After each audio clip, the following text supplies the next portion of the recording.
Voilà, on arrive sur le fameux spot de l'intro de la vidéo. Regardez-moi ça, un petit peu la dégaine les frères, les gars, on s'arrête. Bienvenue à toutes et à tous les gars et les filles pour cette nouvelle vidéo. Cette nouvelle vidéo les gars, ça fait super longtemps que j'attends de vous la faire, ça fait super longtemps que j'ai pas tourné de vidéo.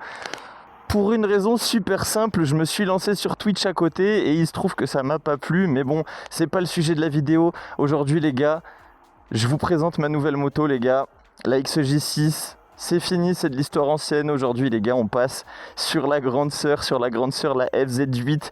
FZ8 qui a le bloc moteur dérivé du FZ1 et le FZ1 qui a le bloc moteur dérivé du R1. Donc on est sur la base moteur, le bas moteur du R1. Réalisé en 780 cm3 si je dis pas de bêtises, 779 même il me semble. Donc ça te fait un moteur qui est dégonflé pour être méga fiable. Ça n'empêche que ça arrache énormément parce que sur cette moto on est les gars à 106 chevaux.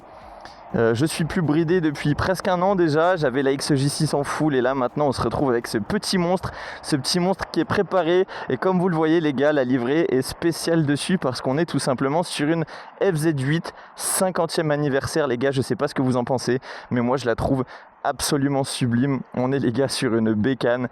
C'est même pas envisageable d'avoir quelque chose comme ça entre les mains de tout le monde. C'est quelque chose de fou, c'est quelque chose qui arrache, qui sonne relativement bien, surtout avec ce petit Akrapovic gravé FZ8. Ah, j'ai laissé la grosse trace de mon doigt dessus. Mais c'est pas bien grave. Bon les gars, pour celles et ceux qui connaissent un petit peu cette FZ8, vous remarquez que du coup elle n'est pas d'origine. Pas d'origine dans le sens esthétique. Déjà, on retrouve cette magnifique livrée 50e anniversaire qui porte les coloris Speedblock, la livrée Speedblock de Yamaha. Donc le Speedblock, c'est quoi? C'est ce magnifique petit blanc nacré avec ses petites pointes de carbone et ce rouge pétant, ce rouge magnifique.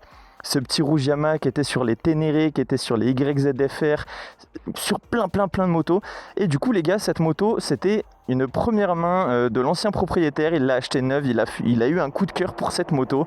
Et franchement, je ne peux que comprendre parce que quand tu vois cette bécane, mon pote, c'est absolument génial. Et il l'a gardé pendant une petite dizaine d'années, voire un peu plus que ça. Et dessus, il a changé pas mal de trucs qui sont vachement cool à mon goût, que j'adore énormément. Pour ce qui est de l'esthétique, premièrement, il est passé du coup sur des rétros BCD Design, des F1 Pro qu'on voit juste là. BCD F1 Pro Series. Bon, ça lui donne une gueule de fou, mais on voit pas immense dedans. Mais c'est pas grave. Il a aussi changé du coup les petites poignées et les embouts de guidon en Rizoma. Qualité italienne, les gars, c'est fantastique. Il a mis quelques petits stickers Puig un petit peu partout à gauche, à droite. Et pour ceux qui connaissent l'édition 50e anniversaire, normalement là vous aviez un petit badge vous indiquant que c'était le 50e anniversaire. Et notre ami a décidé de la déporter juste ici, sur le lèche-roue arrière. Donc il a décidé de repeindre au coloris du réservoir et de mettre le petit sigle Yamaha 50e anniversaire sur l'arrière. Pour ce qui est aussi du fameux Yamaha anniversaire, on retrouve ce petit logo doré qui est sur le côté gauche, le côté droit et aussi sur le dessus de l'arrière qui est absolument magnifique. Il nous a rajouté aussi ce petit capot de selle Air Max qui lui donne une ligne absolument agressive au possible. Regardez-moi ça, la tête de cette moto, le 3/4 face, c'est fantastique. Les fesses de cette moto sont fantastiques. Et à l'arrière du coup, parce que c'est pas tout, vu qu'il a un petit peu changé, je viens de mettre mon gant en 2 spi pour cacher la plaque, il m'a mis le feu Crystal LED. Bon, on voit pas immense de jour, mais c'est un feu LED avec clignotant intégré.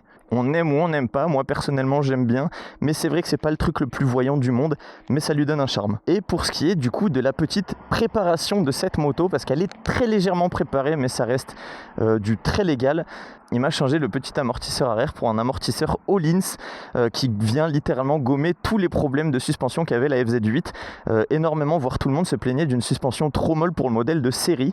Donc il a pris un amortisseur Öhlins qui est dérivé du FZ1, donc pour avoir un châssis beaucoup plus rigide et avoir une moto qui saute énormément moins. Et il a eu l'idée de changer la viscosité de l'huile de fourche avant pour la rendre un petit peu plus rigide et la faire moins sauter aussi.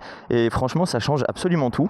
Mais c'est pas tout parce que à l'arrière, on est passé en -1 plus 2, c'est-à-dire qu'il y a une dent de moins à l'avant et 2 de plus à l'arrière. Ça veut dire que ça tire super court.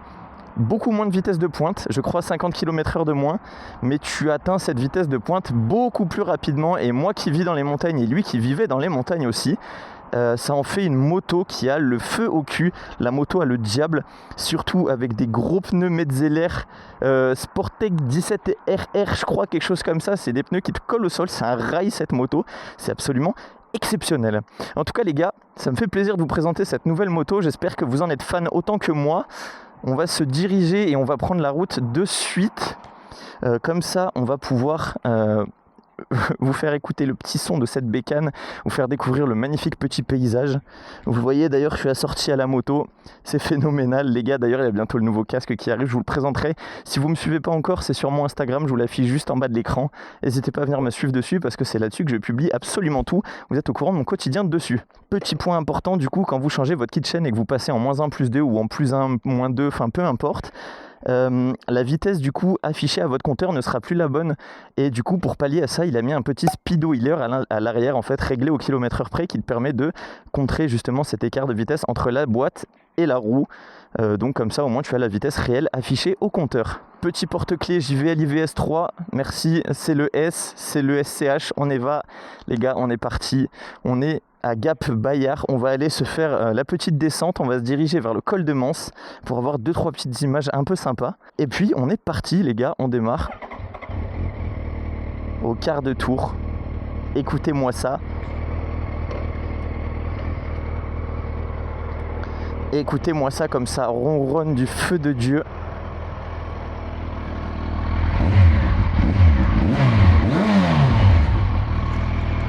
Les gars, je vous le dis, cette moto, elle a le feu au cul. Elle a le feu au cul, c'est absolument incroyable. On est parti de suite. On s'en va, on s'envole. La petite première, on part. Allez, on décolle d'ici. Comme d'habitude, j'ai gardé le petit setup double micro. Donc le micro dans le casque et le micro dans le sac pour que je puisse vous faire écouter ce magnifique petit bruit. Je vous ai dit, elle a le feu aux fesses, hein. J'espère que la qualité de la vidéo sera au rendez-vous comme je l'ai dit à chaque fois, parce que ça fait un petit moment que j'ai pas tourné de vidéo, mais c'est pas grave, parce que je suis là pour kiffer, pour vous faire kiffer ce modèle qui pour moi est juste exceptionnel. La FZ8 c'est une moto qui est trop peu connue à mon goût, bien qu'elle le soit beaucoup. Il faut savoir du coup que la FZ8 c'est dérivé du Phaser. Le Phaser c'est à peu près la même chose en caréné. Donc c'est bien sympa, et moi étant grand fan des roadsters, je ne pouvais que m'orienter sur un FZ8. Et me voici, les fesses posées sur ce magnifique FZ8 de 2012, édition 50e anniversaire, livré Speedblock les gars, je suis trop content.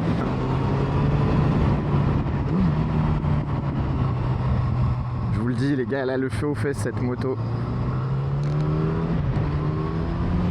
En tout cas ça me fait énormément plaisir de voir que malgré mon absence sur YouTube, mes vidéos continuent de prendre, les gens continuent de s'abonner, d'envoyer des commentaires et de m'envoyer de la force. Les gars, vous êtes une communauté en or, c'est incroyable. Oh la slide, incroyable. Petite voiture qui est tombée en panne, ça l'est moins. De rien.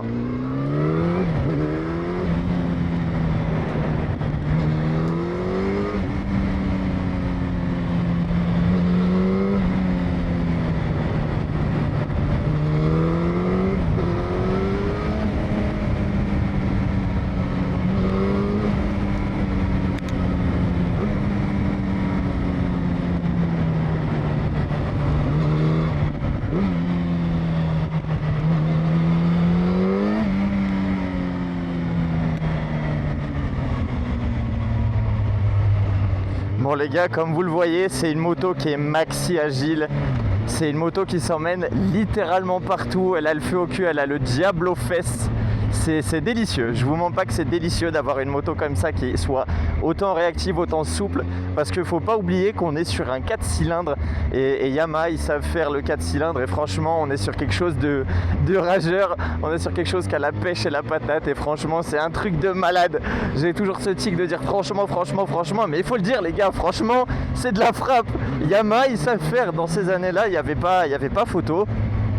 Leur 4 cylindres, que ce soit celui du R1, que ce soit celui de la R6, était juste délicieux. Et maintenant, ils arrivent à nous sortir un 3 cylindres qui est absolument monstrueux. Et je parle pour celui de la R9, du Tracer 9, de la MT-09. Et c'est des moteurs qui sont rageurs, qui ont une sonorité mais juste divine.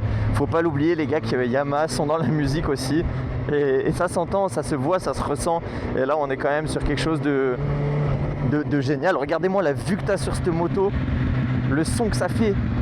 Ah non, je suis désolé. Si vous voulez avoir le sourire sur votre visage jusqu'à la fin de vos jours, Yamaha, juste Yamaha. Alors, je sais qu'il y a beaucoup de marques qui font tout aussi bien, mais je vous avoue que depuis que j'ai goûté aux 4 cylindres Yamaha, j'ai du mal à goûter aux autres. Il y a celui de chez Suzuki qui est vraiment délicieux aussi. Mais ça n'empêche que je préfère celui-là, ce 4 cylindres.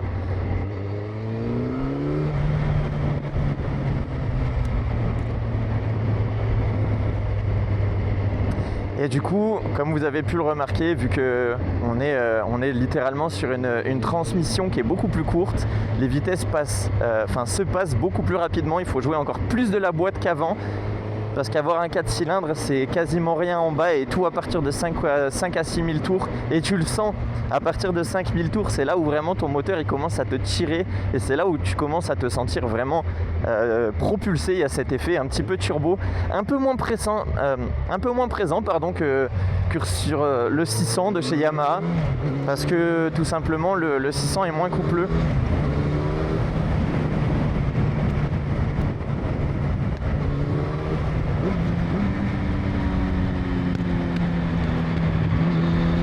Elle a le feu aux fesses, ça fait que péter, j'adore.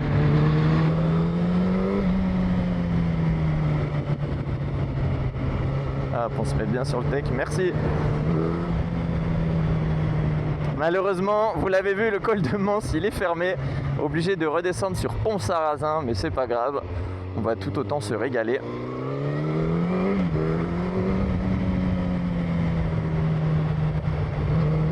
Pour ce qui est du confort à deux sur cette moto, c'est relativement correct. J'ai fait plusieurs balades de plusieurs heures avec différents passagers et selon les morphologies, bon, c'est plus ou moins confortable. Mais du coup, le fait d'avoir un amortisseur Öhlins réglable à l'arrière, vraiment, ça pallie vraiment ce problème de trampoline, on va dire, de moto qui saute à tout va dans les virages ou quoi que ce soit. Là, on a une moto qui sait se comporter, que tu sois seul ou à deux. Du couple tu en as, parce qu'il faut savoir qu'on a presque 80 Nm de couple, si ce n'est pas plus, parce que la route est défoncée. On s'en rend peut-être pas compte avec la stabilisation de la caméra, mais quand je vous dis qu'elle est défoncée les gars, elle est pulvérisée au sol.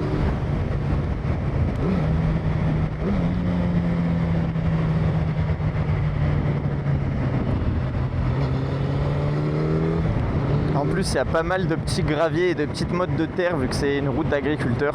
Il faut faire trop attention. On va pouvoir s'arrêter et couper un petit peu le moteur. Hop, juste ici, bam. Nickel. On se pose sur le tech.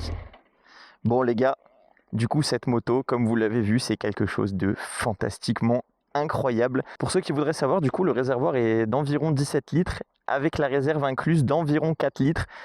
C'est une moto qui fait environ 6 litres 5 au 100. Tout dépend un petit peu de votre conduite et tout dépend votre façon de faire. Si vous êtes taquin, si vous montez dans les tours, si vous êtes assez doux ou passager, solo, etc. Mais du coup, en moyenne, avec un plein, réserve comprise, vous êtes aux alentours de 200 à 250 km d'autonomie, ce qui n'est vraiment pas négligeable du tout pour une moto avec 800 de cylindrée. Ça reste quelque chose de très correct. Je pense que ça va bientôt être notre tour. On se redresse, hop, on range la petite béquille. Prêt à démarrer. Écoutez-moi ça. J'adore, je m'en lasse pas de ce 4 cylindres. C'est magique. On va faire attention du coup, du gravier partout, des petites bobosses.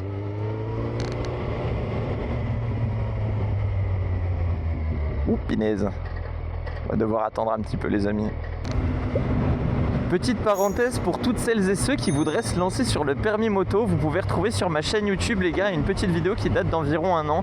Alors elle a un petit peu mal vieilli, je l'avoue, mais je vous ai fait un guide complet sur ce que vous devez savoir avant de vous lancer en fait sur le permis à deux, tout ce qu'il faut savoir, les coûts que ça engendre, quels sont les risques, etc.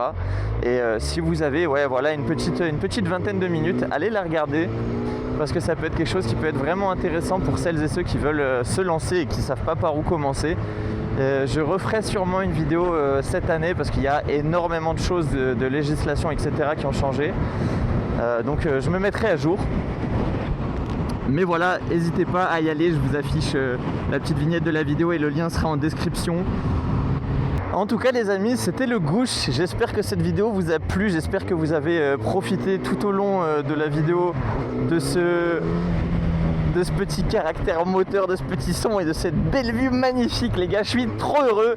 C'était le Gouche, merci énormément de me suivre encore et d'être aussi nombreux sur chacune de mes vidéos parce que mine de rien vous êtes là, vous êtes présents et moi je vous vois toutes et tous. Ça me fait trop plaisir, ça me fait trop chaud au cœur. Je vous laisse sur ces belles images. On se retrouve très bientôt. Les vidéos YouTube vont pouvoir reprendre, la trêve hivernale c'est fini. Le lancement de la saison d'été est en cours, tous les motards sont sortis. Écoutez-moi ça. Ah, c'est génial, j'adore, ça me régale, c'est exceptionnel. Les amis, c'était le Gouche, je vous fais plein de bisous, on se retrouve bientôt pour une nouvelle vidéo les gars. C'était le Gouche, à bientôt.